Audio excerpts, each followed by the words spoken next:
ਮੈਂ ਪੰਜਾਬ ਨੂੰ ਸਮਰਪਿਤ ਹਾਂ, ਮੈਂ ਸਿੱਖੀ ਨੂੰ ਸਮਰਪਿਤ ਹਾਂ। ਪਰ ਜਿਹੜਾ ਸਿੱਖੀ ਨਾਲ ਧੋਖਾਧੜੀ ਕਰਦਾ, ਹੇਰਾਫੇਰੀ ਕਰਦਾ, ਨਜਾਇਜ਼ ਗੱਲਾਂ ਕਰਦਾ, ਉਹ ਮੇਰਾ ਵਿਰੋਧੀ ਹੈ। ਤੋ ਜਿਹੜੇ ਕੇਜਰੀਵਾਲ ਸਾਹਿਬ ਆ ਨਾ, ਉਹਨਾਂ ਦੀ ਮਾਨਸਿਕਤਾ ਜਿਹੜੀ ਆ ਉਹ ਸਿੱਖੀ ਦੇ ਵਿਰੋਧ ਦੇ ਵਿੱਚ ਆ। ਮੈਂ ਕੋਈ ਬਿੰਗ ਬਲ ਲਫ਼ਜ਼ਾਂ ਦਾ ਨਹੀਂ ਕਰਦਾ ਹੁੰਦਾ, ਮੈਂ ਸਟੇਟ ਸੈਟਲ ਗੱਲ ਕਰਦਾ। ਇਹ ਲੋਕਾਂ ਦੀ ਝੂਠੀ ਉਮੀਦ ਸੀ। ਮੈਨੂੰ ਇਸ ਤੋਂ 1% ਵੀ ਇਸ ਤੋਂ ਉਮੀਦ ਨਹੀਂ ਸੀ ਵੀ ਪੰਜਾਬ ਦੇ ਹੱਕ ਦੇ ਵਿੱਚ ਜਾਂ ਸਿੱਖਾਂ ਦੇ ਹੱਕ ਦੇ ਵਿੱਚ ਕੋਈ ਗੱਲ ਕਰੇਗਾ ਕੇਜਰੀਵਾਲ। ਜਦੋਂ ਕੇਜਰੀਵਾਲ ਸਾਹਿਬ ਨੇ ਇਹ ਗੱਲ ਇੱਥੇ ਪੰਜਾਬ ਦੇ ਵਿੱਚ ਇੱਕ ਸਟੇਟਮੈਂਟ ਦਿੱਤੀ ਇਲੈਕਸ਼ਨਾਂ ਤੋਂ ਪਹਿਲਾਂ ਵੀ ਪੰਜਾਬ ਦਾ ਜਿਹੜਾ ਹਿੰਦੂ ਆ ਉਹ ਡਰਿਆ ਹੋਇਆ, ਮੈਂ ਹੈਰਾਨ ਹੋ ਗਿਆ ਉਸ ਗੱਲ ਦੇ ਉੱਤੇ। ਕਿੰਨੀ ਸ਼ਰਾਰਤਪੂਰਨ ਇਹ ਸਟੇਟਮੈਂਟ ਸੀ, ਕਿੰਨੀ ਮਿਸਚੀਵੀਅਸ ਸਟੇਟਮੈਂਟ ਸੀ ਕਿ ਪੰਜਾਬ ਦਾ ਹਿੰਦੂ ਜਿਹੜਾ ਸਾਰੇ ਮੁਲਕ ਦੇ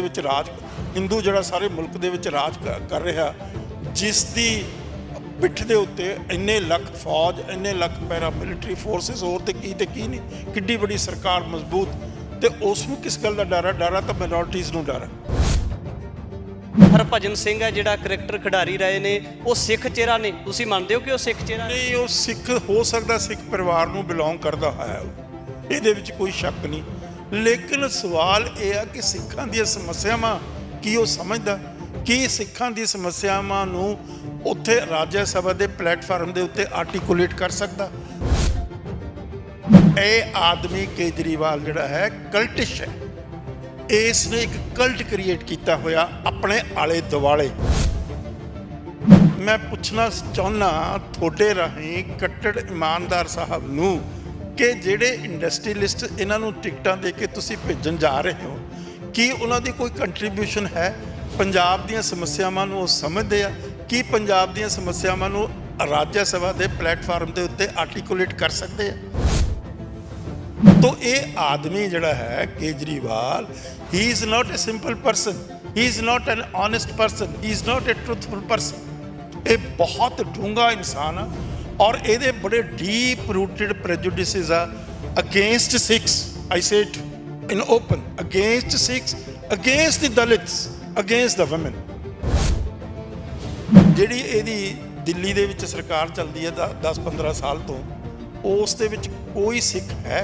ਮੈਨੂੰ ਦੱਸੋ। ਨਹੀਂ ਨਾ ਹੈ। ਪਹਿਲੀ ਵਾਰ ਹੋਇਆ ਇਹ, ਪਹਿਲੀ ਵਾਰ ਹੋਇਆ।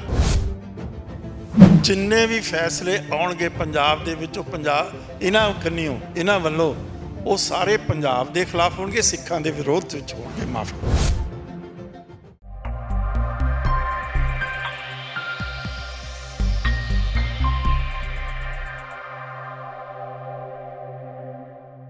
ਜਦੋਂ ਪੰਜਾਬ ਦੀ ਗੱਲ ਕੀਤੀ ਜਾਂਦੀ ਹੈ ਤਾਂ ਪੰਜਾਬ ਦੀ ਸੱਤਾ ਦੀ ਤਬਦੀਲੀ ਵਾਸਤੇ ਤੀਜੇ ਬਦਲ ਦੀ ਗੱਲ ਕੀਤੀ ਜਾਂਦੀ ਸੀ।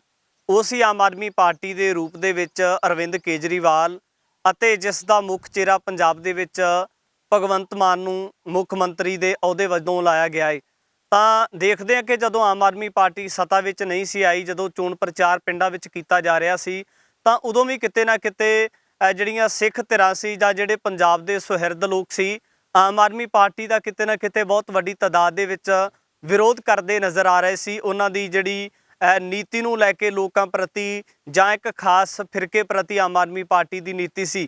ਪਰ ਮੌਜੂਦਾ ਸਮੇਂ ਦੇ ਵਿੱਚ ਵੀ ਮੁੱਖ ਮੰਤਰੀ ਭਗਵੰਤ ਮਾਨ ਦੇ ਸਹੁੰ ਚੁੱਕਣ ਤੋਂ ਬਾਅਦ ਜਿਹੜਾ ਸੀ ਪੰਜਾਬ ਦੇ ਲੋਕਾਂ ਦੇ ਮਨਾਂ ਦੇ ਵਿੱਚ ਖੁਸ਼ੀ ਸੀ। ਪਰ ਅਜਿਹੇ ਦੇ ਵਿੱਚ ਲੋਕਾਂ ਦੇ ਵਿੱਚ ਰੋਸ ਕਿਉਂ ਪਾਇਆ ਜਾ ਰਿਹਾ? ਕਿਉਂਕਿ ਆਮ ਆਦਮੀ ਪਾਰਟੀ ਦੇ ਭਗਵੰਤ ਮਾਨ ਅਤੇ ਜਿੰਨੀ ਸਮੁੱਚੀ ਲੀਡਰਸ਼ਿਪ ਹੈ, ਚਾਹੇ ਉਹ ਦਿੱਲੀ ਵਾਲੀ ਹੋਵੇ ਚਾਹੇ ਪੰਜਾਬ ਵਾਲੀ ਹੋਵੇ, ਤਾਂ ਜਿਹੜੀ ਉਹਨਾਂ ਨੇ ਵਿਧਾਨ ਸਭਾ ਦੇ ਵਿੱਚ ਬੀਤੇ ਦਿਨੀ ਰਾਜ ਸਭਾ ਮੈਂਬਰਾਂ ਦੀ ਨਿਯੁਕਤੀ ਕੀਤੀ ਹੈ, ਕਿਤੇ ਨਾ ਕਿਤੇ ਉਹ ਪੰਜਾਬ ਦੇ ਨਾਲ ਜੁੜੇ ਹੋਏ ਨਹੀਂ ਹਨ। ਕਿਤੇ ਉਹ ਜਿਹੜੇ ਆਮ ਆਦਮੀ ਪਾਰਟੀ ਦੀ ਗੱਲ ਕੀਤੀ ਜਾਂਦੀ ਸੀ ਜਾਂ ਜਿਹੜੇ ਪੰਜਾਬ ਦੇ ਮੁੱਦਿਆਂ ਪ੍ਰਤੀ ਸੁਹਿਰਦ ਲੋਕ ਹੋਣ, ਕਿਤੇ ਨਾ ਕਿਤੇ ਜਿਹੜੇ ਇਸ ਤੋਂ ਉਹ ਵਾਕਫੀਅਤ ਨਹੀਂ ਕਿ ਪੰਜਾਬ ਦੇ ਅਸਲ ਵਿੱਚ ਮੁੱਦੇ ਕੌਣ ਨੇ, ਪੰਜਾਬ ਦੇ ਜਿਹੜੇ ਰਾਜ ਸਭਾ ਮੈਂਬਰ ਉਹ ਕਿਸ ਤਰ੍ਹਾਂ ਦੇ ਹੋਣੇ ਚਾਹੀਦੇ ਆ। ਤਾਂ ਇਸੇ ਮੁੱਦੇ ਦੇ ਉੱਪਰ ਗੱਲਬਾਤ ਕਰਾਂਗੇ। ਸਾਡੇ ਨਾਲ ਡਾਕਟਰ ਗੁਰਦਰਸ਼ਨ ਸਿੰਘ ਢਿੱਲੋਂ ਨੇ, ਜਿਹੜੇ ਲਗਾਤਾਰ ਆਮ ਆਦਮੀ ਪਾਰਟੀ ਦੇ ਉੱਪਰ ਉਹਨਾਂ ਦੀ ਨੀਤੀ ਨੂੰ ਲੈ ਕੇ ਤੰਜ ਵੀ ਕੱਸਦੇ ਰਹੇ ਨੇ। ਡਾਕਟਰ ਸਾਹਿਬ ਦੇ ਨਾਲ ਗੱਲਬਾਤ ਕਰ ਲੈਂਦੇ ਹਾਂ। ਡਾਕਟਰ ਸਾਹਿਬ, ਸਭ ਤੋਂ ਪਹਿਲਾਂ ਸਵਾਗਤ ਹੈ ਜੀ। ਹਾਂਜੀ, ਵਾਹਿਗੁਰੂ ਜੀ ਖਾਲਸਾ, ਵਾਹਿਗੁਰੂ ਜੀ ਫਤਿਹ ਜੀ। ਮੈਂ ਕੋਈ ਤੰਜ ਕਿਸੇ ਤੇ ਨਹੀਂ ਕੱਸਦਾ। ਮੈਂ ਪੰਜਾਬ ਨੂੰ ਸਮਰਪਿਤ ਹਾਂ, ਮੈਂ ਸਿੱਖੀ ਨੂੰ ਸਮਰਪਿਤ ਹਾਂ। ਪਰ ਜਿਹੜਾ ਸਿੱਖੀ ਨਾਲ ਧੋਖਾਧੜੀ ਕਰਦਾ, ਹੇਰਾਫੇਰੀ ਕਰਦਾ, ਨਜਾਇਜ਼ ਗੱਲਾਂ ਕਰਦਾ, ਉਹ ਮੇਰਾ ਵਿਰੋਧੀ ਆ। ਮੇਰਾ ਕੋਈ ਦੁਸ਼ਮਣ ਨਹੀਂ, ਮੇਰਾ ਕੋਈ ਦੋਸਤ ਨਹੀਂ। ਮੇਰੀ ਸਮਰਪਿਤਾ ਸਿੱਖੀ ਦੇ ਨਾਲ ਆ, ਮੇਰੀ ਸਮਰਪਿਤਾ ਪੰਜਾਬ ਦੇ ਨਾਲ ਆ। ਤੋ ਜਿਹੜੇ ਕੇਜਰੀਵਾਲ ਸਾਹਿਬ ਆ ਨਾ, ਉਹਨਾਂ ਦੀ ਮਾਨਸਿਕਤਾ ਜਿਹੜੀ ਆ ਉਹ ਸਿੱਖੀ ਦੇ ਵਿਰੋਧ ਦੇ ਵਿੱਚ ਆ। ਮੈਂ ਕੋਈ ਬਿੰਗ-ਬਲ ਲਫ਼ਜ਼ਾਂ ਦਾ ਨਹੀਂ ਕਰਦਾ ਹੁੰਦਾ, ਮੈਂ ਸਟੇਟ ਸੈਟਲ ਗੱਲ ਕਰਦਾ। ਡਾਕਟਰ ਸਾਹਿਬ, ਪਹਿਲਾਂ ਮੈਂ ਸ਼ੁਰੂਆਤ ਦੇ ਵਿੱਚ ਹੀ ਇਹ ਗੱਲ ਕਰ ਲੈਣਾ ਕਿ ਜਿਹੜਾ ਸੋਸ਼ਲ ਮੀਡੀਆ ਦੇ ਉੱਪਰ ਜਾਂ ਲੋਕਾਂ ਦੇ ਵਿੱਚ ਜਾ ਕੇ ਇੱਕ ਪੰਜਾਬ ਦੇ ਲੋਕਾਂ ਦੇ ਵੱਲੋਂ ਗਿਲਾ ਪ੍ਰਗਟਾਇਆ ਜਾ ਰਿਹਾ, ਕਿਉਂਕਿ ਬਹੁਤ ਵੱਡੀ ਉਮੀਦ ਸੀ ਆਮ ਆਦਮੀ ਪਾਰਟੀ ਦੇ ਵੱਲੋਂ, ਖਾਸ ਕਰ ਜਿਹੜੇ ਪੰਜਾਬ ਦੇ ਜਾਂ ਪਿੰਡਾਂ ਦੇ ਲੋਕ ਸੀ। ਜਿਸ ਤਰੀਕੇ ਦੇ ਨਾਲ ਚੋਣ ਪ੍ਰਚਾਰ ਦੇ ਵਿੱਚ ਪੰਜਾਬ ਦੇ ਨੌਜਵਾਨਾਂ ਨੇ ਚੋਣ ਪ੍ਰਚਾਰ ਕਰਕੇ ਆਪਣੀ ਬਣਦੀ ਭੂਮਿਕਾ ਨਿਭਾਈ, ਬਹੁਤ ਵੱਡੀਆਂ ਉਮੀਦਾਂ ਸੀ। ਤਾਂ ਜਿਹੜੇ ਰਾਜ ਸਭਾ ਦੇ ਵਿੱਚ ਪੰਜਾਬ ਤੋਂ ਬਾਹਰ ਦੇ ਲੋਕਾਂ ਨੂੰ ਰਾਜ ਸਭਾ ਮੈਂਬਰ ਲਗਾ ਦੇਣਾ, ਕਿਤੇ ਨਾ ਕਿਤੇ ਬਹੁਤ ਵੱਡੇ ਸਵਾਲ ਖੜੇ ਹੁੰਦੇ ਨੇ। ਦੇਖੋ, ਇਹ ਲੋਕਾਂ ਦੀ ਝੂਠੀ ਉਮੀਦ ਸੀ। ਮੈਨੂੰ ਇਸ ਤੋਂ 1% ਵੀ ਇਸ ਤੋਂ ਉਮੀਦ ਨਹੀਂ ਸੀ ਵੀ ਪੰਜਾਬ ਦੇ ਹੱਕ ਦੇ ਵਿੱਚ ਜਾਂ ਸਿੱਖਾਂ ਦੇ ਹੱਕ ਦੇ ਵਿੱਚ ਕੋਈ ਗੱਲ ਕਰੇਗਾ ਕੇਜਰੀਵਾਲ, ਕਿਉਂਕਿ ਮੈਂ ਇਹਨੂੰ ਦੇਖ ਚੁੱਕਿਆ ਸੀ। ਪਿਛਲੀਆਂ ਇਲੈਕਸ਼ਨਾਂ ਦੇ ਵਿੱਚ 20 ਜਾਂ 22 ਸੀਟਾਂ ਜਿੱਤੀਆਂ ਇਹਨਾਂ ਨੇ। ਉਸ ਦੇ ਵਿੱਚ 3 ਸੈਂਟਰ ਦੇ ਫਿਰ ਰਾਜ ਸਭਾ ਦੇ ਮੈਂਬਰ ਇਹਨਾਂ ਲੈ ਕੇ ਗਏ ਇਹ, ਜਿਨ੍ਹਾਂ ਦੇ ਵਿੱਚੋਂ ਇੱਕ ਸੰਜੇ ਸਿੰਘ ਸੀ, 2 ਹੋਰ ਕੋਈ ਗੁਪਤਾ ਸੀਗੇ ਉੱਥੇ ਦੇ ਹਰਿਆਣੇ ਦੇ। ਤਾਂ ਕੀ ਇੱਕ ਪੰਜਾਬ ਦੇ ਵਿੱਚੋਂ ਸਿੱਖ ਚਿਹਰਾ ਨਹੀਂ ਸੀ ਲਿਜਾਇਆ ਸਕਦਾ? ਜੇ ਕੋਈ ਤਕਲੀਫ ਹੈ ਇਸ ਮੁਲਕ ਦੇ ਵਿੱਚ, ਉਹ ਘੱਟ ਗਿਣਤੀਆਂ ਨੂੰ ਆ। ਜਿਹੜੀ ਮੈਜੋਰਿਟੀ ਕਮਿਊਨਿਟੀ ਆ ਉਹ ਰੂਲ ਕਰ ਰਹੀ ਹੈ ਇਸ ਮੁਲਕ ਦੇ ਵਿੱਚ। ਜਦੋਂ ਕੇਜਰੀਵਾਲ ਸਾਹਿਬ ਨੇ ਇਹ ਗੱਲ ਇੱਥੇ ਪੰਜਾਬ ਦੇ ਵਿੱਚ ਇੱਕ ਸਟੇਟਮੈਂਟ ਦਿੱਤੀ ਇਲੈਕਸ਼ਨਾਂ ਤੋਂ ਪਹਿਲਾਂ ਵੀ ਪੰਜਾਬ ਦਾ ਜਿਹੜਾ ਹਿੰਦੂ ਆ ਉਹ ਡਰਿਆ ਹੋਇਆ, ਮੈਂ ਹੈਰਾਨ ਹੋ ਗਿਆ ਉਸ ਗੱਲ ਦੇ ਉੱਤੇ। ਕਿੰਨੀ ਸ਼ਰਾਰਤਪੂਰਨ ਇਹ ਸਟੇਟਮੈਂਟ ਸੀ, ਕਿੰਨੀ ਮਿਸਚੀਵੀਅਸ ਸਟੇਟਮੈਂਟ ਸੀ ਕਿ ਪੰਜਾਬ ਦਾ ਹਿੰਦੂ ਜਿਹੜਾ ਸਾਰੇ ਮੁਲਕ ਦੇ ਵਿੱਚ ਰਾਜ ਕਰ ਰਿਹਾ, ਜਿਸ ਦੀ ਪਿੱਠ ਦੇ ਉੱਤੇ ਇੰਨੇ ਲੱਖ ਫੌਜ, ਇੰਨੇ ਲੱਖ ਪੈਰਾ ਮਿਲਟਰੀ ਫੋਰਸਿਸ, ਹੋਰ ਤੇ ਕੀ ਨਹੀਂ, ਕਿੱਡੀ ਵੱਡੀ ਸਰਕਾਰ ਮਜ਼ਬੂਤ। ਤੇ ਉਸ ਨੂੰ ਕਿਸ ਗੱਲ ਦਾ ਡਰ ਆ? ਡਰ ਆ ਤਾਂ ਮਾਈਨੋਰਟੀਜ਼ ਨੂੰ ਡਰ ਆ, ਘੱਟ ਗਿਣਤੀਆਂ ਨੂੰ ਡਰ ਆ।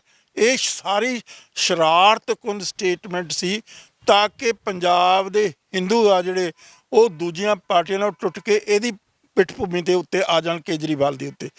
ਤੁਸੀਂ ਕੇਜਰੀਵਾਲ ਦੀ ਇੱਕ ਗੱਲ ਕਰ ਰਹੇ ਹੋ, ਕੇਜਰੀਵਾਲ ਦੀ ਕੋਈ ਪਾਰਟੀ ਨਹੀਂ ਹੈ।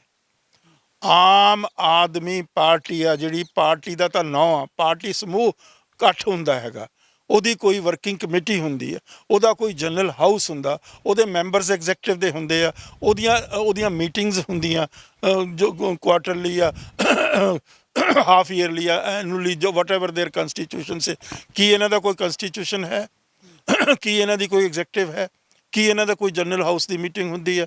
ਕੀ ਕੋਈ ਹੋਰ ਐਗਜ਼ੈਕਟਿਵ ਦਾ ਮੈਂਬਰ ਹੈ? ਕੌਣ ਆ vice president Kejriwal Aam Aadmi party ਦਾ? ਮੈਨੂੰ ਦੱਸੋ। ਲੈ ਕੇ ਆਮ ਆਦਮੀ ਪਾਰਟੀ ਦੇ ਨੁਮਾਇੰਦਿਆਂ ਨੂੰ ਸਵਾਲ ਕੀਤੇ ਜਾਂਦੇ ਆ ਕਿ ਜਿਹੜਾ ਕੋਈ ਸਿੱਖ ਚਿਹਰਾ ਰਾਜ ਸਭਾ ਦੇ ਵਿੱਚ ਲਿਜਾਇਆ ਨਹੀਂ ਗਿਆ, ਤਾਂ ਕਿਤੇ ਨਾ ਕਿਤੇ ਉਹ ਸਵਾਲਾਂ ਦੇ ਜਵਾਬ ਵਜੋਂ ਕਹਿੰਦੇ ਨੇ ਕਿ ਹਰਭਜਨ ਸਿੰਘ ਹੈ ਜਿਹੜਾ ਕ੍ਰਿਕਟਰ ਖਿਡਾਰੀ ਰਹੇ ਨੇ, ਉਹ ਸਿੱਖ ਚਿਹਰਾ ਨੇ। ਤੁਸੀਂ ਮੰਨਦੇ ਹੋ ਕਿ ਉਹ ਸਿੱਖ ਚਿਹਰਾ ਨਹੀਂ? ਉਹ ਸਿੱਖ ਹੋ ਸਕਦਾ, ਸਿੱਖ ਪਰਿਵਾਰ ਨੂੰ ਬਿਲੋਂਗ ਕਰਦਾ ਹੋਇਆ ਉਹ, ਇਹਦੇ ਵਿੱਚ ਕੋਈ ਸ਼ੱਕ ਨਹੀਂ। ਲੇਕਿਨ ਸਵਾਲ ਇਹ ਆ ਕਿ ਸਿੱਖਾਂ ਦੀਆਂ ਸਮੱਸਿਆਵਾਂ ਕੀ ਉਹ ਸਮਝਦਾ? ਕੀ ਸਿੱਖਾਂ ਦੀ ਸਮੱਸਿਆਵਾਂ ਨੂੰ ਉੱਥੇ ਰਾਜ ਸਭਾ ਦੇ ਪਲੇਟਫਾਰਮ ਦੇ ਉੱਤੇ ਆਰਟੀਕੂਲੇਟ ਕਰ ਸਕਦਾ? ਦੱਸ ਸਕਦਾ ਕਿ ਪੰਜਾਬ ਦੇ ਪਾਣੀਆਂ ਦੀ ਸਮੱਸਿਆ ਕੀ ਹੈ? ਦੱਸ ਸਕਦਾ ਕਿ ਰੀਆਰਗੇਨਾਈਜੇਸ਼ਨ ਐਕਟ ਦੇ ਵਿੱਚ ਜਿਹੜੀਆਂ 3 anti Punjab clauses, unconstitutional clauses ਪਾਈਆਂ ਗਈਆਂ, ਉਹ ਕੀ ਆ, ਉਹਨਾਂ ਦੀ ਕੀ ਇੰਪਲੀਕੇਸ਼ਨ? ਕੀ ਉਹ ਦੱਸ ਸਕਦਾ ਇਸ ਗੱਲ ਨੂੰ? ਸਿੱਖਾਂ ਪ੍ਰਤੀ, ਸਿੱਖ ਧਰਮ ਦੇ ਉੱਤੇ ਜਿਸ ਕਿਸਮ ਦੇ ਅਟੈਕ ਹੋ ਰਹੇ ਆ, ਕਿ ਉਹਨਾਂ ਨੂੰ ਆਰਟੀਕੂਲੇਟ ਕਰ ਸਕਦਾ? ਤੋ ਸਵਾਲ ਇਸ ਗੱਲ ਦਾ ਨਹੀਂ ਵੀ ਕੌਣ ਸਿੱਖ ਆ, ਕੌਣ ਹਿੰਦੂ ਆ, ਪਰ ਜਿਹੜੇ ਲੋਕ ਇੱਥੋਂ ਭੇਜੇ ਗਏ ਆ ਉਹ ਇਸ ਗੱਲ ਲਈ ਸક્ષਮ ਨਹੀਂ ਹੈਗੇ। ਉਹ ਕਿਸੇ ਵੀ ਪੱਖ ਤੋਂ, ਕਿਸੇ ਵੀ ਪਹਿਲੂ ਤੋਂ, ਹੁਣ ਇਹਨਾਂ ਸਾਰਿਆਂ ਦੇ ਵਿੱਚੋਂ ਮੇਰੇ ਖਿਆਲ ਦੇ ਵਿੱਚ 2 ਬੰਦੇ ਪੜ੍ਹੇ ਹੋਏ ਆ। ਇੱਕ ਤਾਂ ਰਾਘਵ ਚੱਡਾ ਹੈਗਾ, ਉਹ CA ਆ, ਚਾਰਟਰਡ ਅਕਾਊਂਟੈਂਟ ਆ। ਉਹ ਲੋਕ ਕਹਿੰਦੇ ਆ ਵੀ ਇਹ ਕੇਜਰੀਵਾਲ ਸਾਹਿਬ ਦਾ ਆਉਣ ਵਾਲਾ ਦਾਮਾਦ ਆ, ਔਰ ਉਸ ਨੂੰ ਪ੍ਰੋਜੈਕਟ ਕੀਤਾ ਜਾ ਰਿਹਾ। ਉਹ ਇੱਕ ਤਰ੍ਹਾਂ ਦਾ ਪੰਜਾਬ ਦੇ ਵਿੱਚ ਡੀ ਫੈਕਟੋ ਸੋਵਰਨ ਬਣ ਕੇ ਐਡਰੈਸ ਕਰ ਰਿਹਾ ਲੋਕਾਂ ਨੂੰ। ਜਿਸ ਦਿਨ ਕੇਜਰੀਵਾਲ ਨੇ ਤੇ ਆਪਣੇ ਭਗਵੰਤ ਮਾਨ ਨੇ, ਚੀਫ ਮਿਨਿਸਟਰ ਨੇ ਐਡਰੈਸ ਕੀਤਾ MLA ਨੂੰ, ਪੰਜਾਬ ਦੇ ਜਿਹੜੇ ਆਮ ਦੇ MLA ਇਲੈਕਟਿਡ, ਤਾਂ ਇਹ ਜਿਹੜਾ ਚੱਡਾ ਹੈਗਾ, he was sitting along with the chief minister. ਇਹਦੀ ਉਹ ਕੰਸਟੀਟਿਊਸ਼ਨਲ ਕੀ ਪੋਜੀਸ਼ਨ ਆ ਇਸ ਦੀ? ਕਿਉਂਕਿ ਉਹ ਜਿਹੜੇ ਇਲੈਕਟਿਡ ਮੈਂਬਰ ਆ ਉਹਨਾਂ ਨੂੰ ਚੀਫ ਮਿਨਿਸਟਰ ਐਡਰੈਸ ਕਰ ਰਿਹਾ, ਉਹਦੀ ਇੱਕ ਕੰਸਟੀਟਿਊਸ਼ਨਲ ਪੋਜੀਸ਼ਨ ਹੈਗੀ ਆ। ਇਹ ਉਸ ਤੋਂ ਪਹਿਲਾਂ ਇਹ ਬੋਲ ਰਿਹਾ, ਚੀਫ ਮਿਨਿਸਟਰ ਤੋਂ ਪਹਿਲਾਂ।